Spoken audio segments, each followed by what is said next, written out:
Tere hommikust kõigile! On väga suur rõõm teid kõiki siin saalis näha. Sellel aastal on siis minul see au ja uhkus olla MES-i ja Vaimse tervise ja heaolu koalitsiooni eestvedajaks.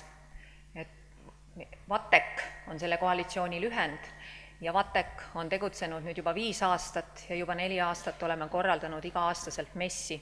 Ja rõõm on näha, et iga aasta selle huvi selle MES-i vastu suureneb, mis teeb mõneti meie töö lihtsamaks, et kui alguses pidime väga palju vaeva nägema, et üleüldse kuidagi pildile saada ja osalejaid kohale meelitama, siis sellel aastal peab ütlema, et eelregistreerimine töötubadesse lõppes juba mitu päeva enne MES-i, aga ma siiski julgustan teid piiluma töötubadesse hiljem, kui teil on soov kusagil osaleda, et võib-olla keegi eelregistreerinutest on kohale tulemata jätnud. Aga tänase päeva teema on väga oluline ja kõnetab paljusid, et mida on olnud näha ka selle nädala meediakajastustes, tööstress, mis võib viia läbipõlemiseni ja tööstressi ennetamine ja sellest hoidumine, sellega toimetulek, mis aitab säilitada töörõõmu.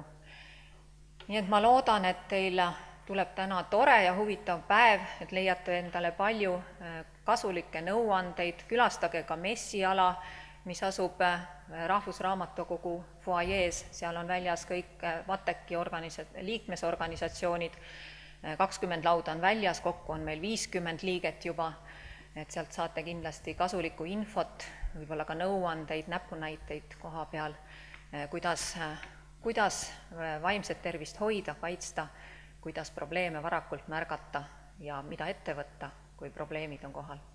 Aga aitäh ja ilusat päeva!